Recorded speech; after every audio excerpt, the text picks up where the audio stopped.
Alright, hey guys, the topic of interest today is how to get over rejection immediately. I've got some tips and resources to share with you, ideas that I believe will help you. So let us begin. I want to begin by sharing this idea with you that everything that we experience is neither good or bad, but it's down to the meaning that we give to it. So I'm going to say that again. So everything we experience is neither good or bad, but it's just down to the meaning that we give to it, right? And it's the same thing with rejection that applies. So most times when someone gets rejected, the connotation that follows that is, oh, it's a bad thing. Like, oh, you weren't good enough. Oh, if you were more talented, they wouldn't have said no, kind of thing.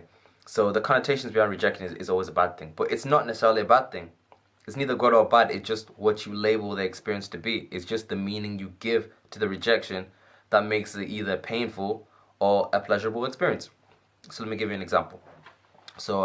When I first started my job, because I work in retail, they used to get, well, they still do actually, they used to get us to fill out these DCs, or get people to fill out DCs. So a DC is, we call it a data capture. And what a data capture is basically, we're going out to customers who are in store and we're asking them to fill out a card, which has got their emails on it so that we can email them and send them stuff.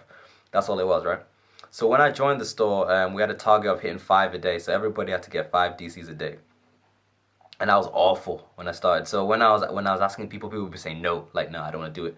They wouldn't give you the time of day. Some of them wouldn't even look at you. They'd just be like, nah, kind of thing. So it used to hurt me. I was like, oh, like, why are you saying no? Is it because I'm not good enough? And then I had other employees who were there who were really good at getting DCs as well. So there were people who were getting like 20, 30 a shift. You know, but they're getting high numbers. And I was like, what is it? Is it I'm not good enough, or do they not like me? Kind of thing. And it used to be something that used to torment me. Like, I'd be coming into work sometimes thinking, no, I don't want to get DCs. I don't want to take those no's. Right? And it would eat away at my courage. So sometimes I'd be like, nah, I don't want to ask because I don't want to be rejected, because I associate it with pain, right? But that changed when I changed the meaning of the whole experience. So I changed the meaning of me getting no's when I asked for a DC to, oh, it's okay. All it means is that I'm one step closer to getting the yes. I'm one step closer to getting somebody to say yeah and fill out the DC for me. I changed the meaning from, oh my gosh, they're attacking me because they don't like me, to, oh, they just don't like the idea of filling out their email. Yeah, that's it. So it's not personal. It's just they don't want to fill it out. So all I have to do is just find somebody who wants to fill it out. Right? And that's the same thing with you guys. Like, in any area where you feel you're getting rejected or you feel like you're failing, don't take it personally. Change the meaning of the experience. Otherwise, you'll suffer. So for example, so let's say you ask a girl out, you ask a guy out, and they say no. You don't give it the meaning that, oh, they said no because I'm not good enough, or I'm not cool enough, or I'm not attractive enough. All it means is, oh, well, that means I'm one step closer to getting the person of my dreams. That means I have the courage to go ask for things that I want. I mean, that's a useful skill to have, right? So all you have to do is just change the meaning to something that's more empowering and something that will help you, right? Now, the next step now is to change your approach, right? So for me, example, with the DCs, one of the reasons I wasn't getting DCs was because I was asking in a way that allowed the person to say no. Little tactic. So when I would ask people, I'd say, excuse me there, please could you fill out one of these? You don't have to if you don't want to, kind of thing. So by me allowing that person the option to not fill it out, they wouldn't fill it out. They'd be like, nah, I don't want to fill it out, kind of thing. So I had to change my approach. So now I learned to start asking with more certainty, asking in a way that doesn't allow the person to say no. So now I'll be asking like this. I'll be saying, excuse me, while you're in store, would you mind filling out one of these for me? And then I'll quickly explain the benefits of it, and the likelihood of them filling it out increased dramatically. And then I'd also start targeting certain people as well, because I realized there were patterns in the people who were saying no and people who were saying yeah. I find the older people would tend to say no, but the younger people were more likely to say yeah, people I could relate to. So I started spending more of my energy targeting them, right?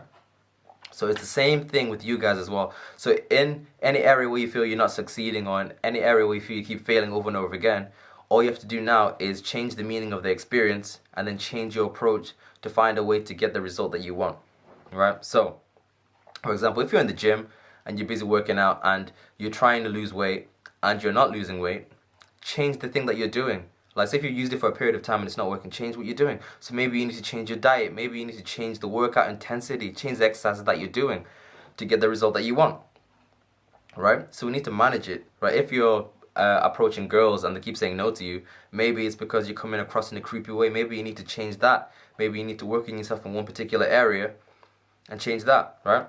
But just change the meaning of it and change your approach. change the way you go about it. Okay? Alright, I'm still looking at my notes right now. Let's see what else I got. Okay, so you will improve your skills by doing this. But guys, I want you guys to realize that in any area where you're going after a certain goal or trying to do something, and you keep failing and you keep getting rejected, ideally it's also a numbers game as well. So you have to keep going, regardless of how it feels. Just keep changing the meaning and keep going. Because you find, like in baseball or certain sports, the most successful people are the people who failed the most. Like I remember I saw a quote of some baseball guy, and he said the reason that why I'm the greatest baseball player ever is because I missed the most shots. I struck out the most. So that's literally what it is. The more you go out and do something, the higher the success rate will be for you. So the more shots you take, the more likely you're gonna score, right? But also if you change your approach as well, if you sharpen your skills as well, and increase the number of shots that you're taking, imagine how big your success rate is gonna be. Imagine how quickly and how much better you're going to be, how much closer you're going to be able to get to your goal just by sharpening your skills and changing the meaning of the experience. Nothing can stop you. So guys, that's what I want you to do. So just take this. If you to take anything from this video, please take this. Change your approach and change the meaning of the experience. So whenever you're rejected, change the meaning to something that's more empowering, that's going to allow you to keep going. And then change your approach as well. So if something's not working and you've used it for a period of time and it's not working, change your approach, do something else, try something else to try to get the result that you want. Okay? That's all I got for you guys. So hopefully you got something out of that. Please like, share, subscribe. I love you guys. Peace.